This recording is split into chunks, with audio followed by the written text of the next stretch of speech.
Tricolor Editora Terra está no ar, o seu Resenha Express, a sua resenha de todos os dias. Eu sou o Quintela e você está no canal Resenha Tricolor 1902, o canal que não quer ser a sua voz, mas quer dar voz a você, torcedor tricolor. Fica aí, só está começando o seu Resenha Express.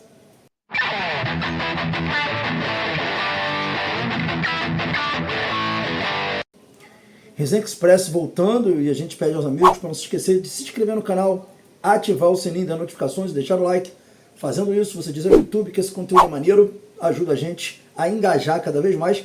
Pedir também para a galera não esquecer de um pacote do YouTube que é fundamental hoje em dia, que é o Hype. O Hype é gratuito, você puxa o comentário para o lado, escolhe a opção Hypar e ajuda a gente a chegar a mais pessoas. Quando você dá o Hype, você distribui esse conteúdo a outras pessoas e tantas outras pessoas e ajuda muito a gente a chegar longe. Fica aí então o pedido do Hype a galera e sendo objetivo como a gente sempre é, sem enrolar, sem ficar fazendo, tipo, a gente começa com as notícias do Fluminense e a gente traz aqui uma rápida informação sobre o Nino, né? O Fluminense tem usado como estratégia se amparar em propostas de outros clubes para poder fazer sua proposta definitiva ao Zenit.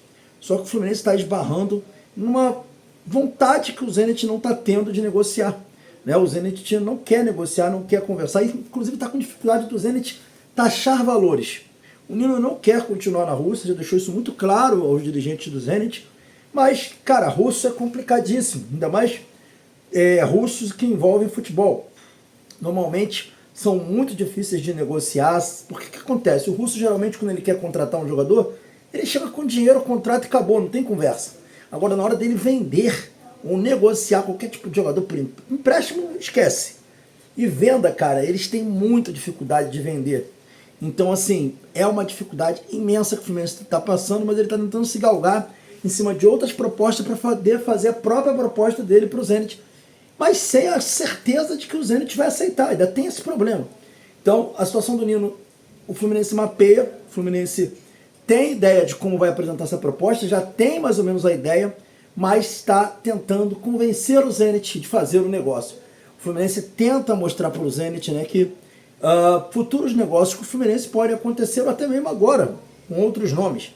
Então a luta do Fluminense é essa, o Fluminense não desistiu do Nino, o Fluminense quer o Nino, é o plano A do Fluminense para formar a dupla com os gêmeos lá, vamos ver se realmente o Fluminense vai conseguir.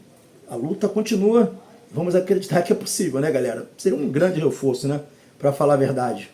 E dando sequência, falando de zagueiro, rapaz, vocês viram a notícia de hoje? De hoje não, de ontem, né? Que o Kaique Almeida simplesmente disse que eu não quero ir lá pro Mirassol, não. Tô afim de ir pro Mirassol, não. O Fluminense utilizou o Kaique Almeida como moeda de troca para poder convencer o Mirassol a vender os Gêmeos. E simplesmente o Kaique Almeida disse que não tá afim de ir pro Mirassol. Não se apresentou esse fim de semana lá em São Paulo, disse que não tá afim de ir e foda-se. Eu não tô afim de ir. Desculpa o palavrão, galera, mas chega a beirar o inacreditável. Assim, Kaique Almeida tem 1001 motivos para estar insatisfeito. Eu entendo o lado do Kaique Almeida, ele tem motivo para estar insatisfeito. Ele tem motivos para não querer esse negócio. Só que assim, cara, você tem contrato com o clube. O clube ele tem o direito de negociar ou emprestar a você. Isso faz parte do trâmite legal do futebol, isso é profissionalismo. Tá? Eu até acho que o Fluminense não está aproveitando o garoto direito, realmente está emprestando de qualquer jeito, mas assim, tu tem contrato, irmão, tá? Sabe? Se o clube chegar, vamos dar um exemplo, não cumprir os compromissos dele com você, você não vai correr atrás dos seus direitos? Então, cara, é um direito do clube te emprestar. Eu fico assim impressionado com simplesmente a resposta que o empresário dá, dizendo que tipo, ele não quis se apresentar, ele não tem essa escolha. Ele tem um contrato com um clube que quer emprestá-lo. E eu não estou entrando aqui no mérito se é certo. Para mim não é certo. Para mim o Kaique Almeida tinha que estar sendo aproveitado no elenco profissional.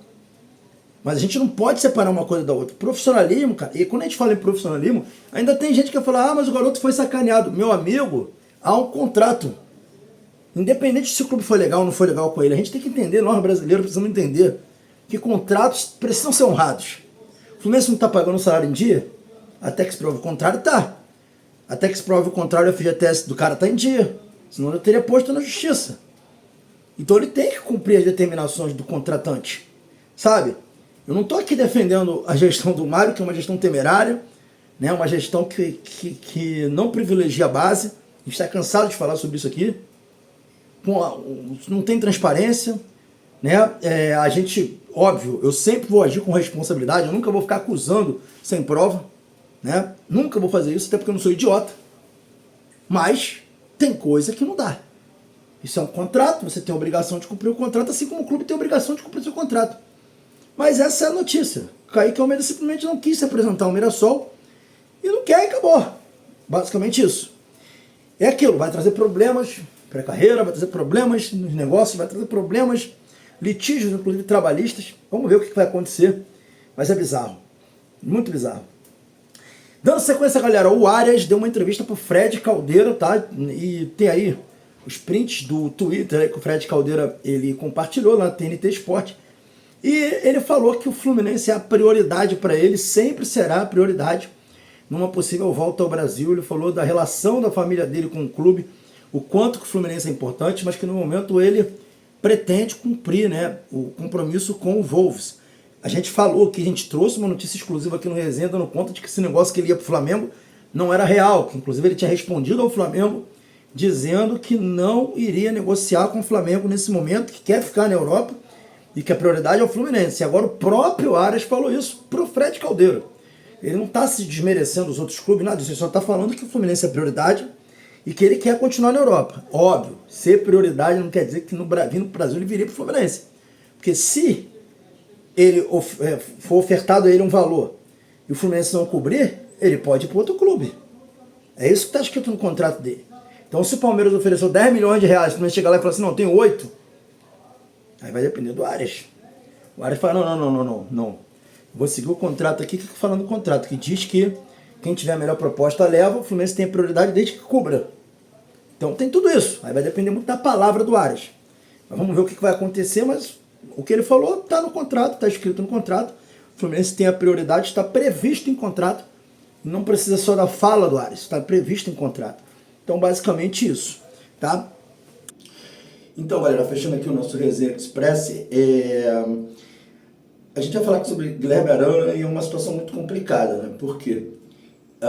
O jornalista Gabriel Amaral tinha trazido a informação de que o Guilherme Arana viria para o Fluminense, já estava tudo certo. E no dia de ontem, o jornalista Cauã Tinoco trouxe a informação, depois de um contato com o empresário do atleta, de que o negócio havia melado. Segundo ele, o empresário do jogador informou ao mesmo que o negócio havia melado e que Arana não viria mais ao Fluminense. Isso aí foi notícia em todos os periódicos aí praticamente repercutindo, né, que o Arana não viria para o Fluminense. Mas ainda ontem à noite, já à tarde da noite, o GE trouxe a informação de que estava tudo acertado as bases entre Guilherme Arana e Fluminense. E que o detalhe passava por uma negociação entre os empresários do atleta e o Atlético Mineiro, provavelmente algumas pendências entre os empresários do Guilherme Arana e o Atlético que precisava ser resolvida para o negócio chegar ao fim. Então a gente já não sabe o que está acontecendo, porque se o empresário do atleta disse ao Cauã Tinoco que o negócio havia melado, e logo depois o GE disse que fez contato com os empresários do jogador, e os empresários disseram que estava tudo selado, faltando apenas detalhes da negociação deles com o Atlético Mineiro, o que está acontecendo aí? Né? O empresário dele está usando um ou outro aí, ou então deu uma pegadinha do malandro em um dos dois. A verdade é que esse negócio já virou novela, o Fluminense insiste pelo jogador, às vezes eu fico pensando se realmente o que está acontecendo, se realmente é o interesse do atleta vir para o Fluminense, ele quer muito isso, que eu acho que o jogador tem que querer muito, sabe? Não estou aqui fazendo ilação, estou dizendo que é esquisito. Uma hora é uma coisa, outra hora é outra. Os dois, tanto os jornalistas do GE quanto a rapaziada do Jornada, são profissionais muito sérios e que podem até errar, como eu também já errei, mas não estariam plantando uma notícia dessa. Entendeu? O que o empresário do jogador está querendo? Que uma versão para uma versão para outra. Né? É estranho. Eu sei que esse negócio do Arana já está desgastando bastante, mas é isso. A informação que a gente tem para trazer sobre o Guilherme Arana é que, de um lado, o empresário diz uma coisa, do outro lado, o empresário está dizendo outra. A gente só vai saber quando ele botar a camisa do Fluminense, literalmente, o clube anunciar, porque tá realmente estranho isso daí. Queria saber a opinião de vocês a respeito dessas versões dadas aí pelo empresário do atleta. Eu tenho feito contato com muitos representantes de jogadores e serve até de alerta para mim, porque às vezes a gente tem uma resposta oficial do representante e a gente tem que apurar, porque pelo visto nem sempre o cara está falando realmente a verdade, né? Enfim, vamos ver as cenas dos próximos capítulos. Esse foi o Resenha Express, Saudações Tricolores, fiquem com Deus e até o nosso próximo vídeo. Valeu!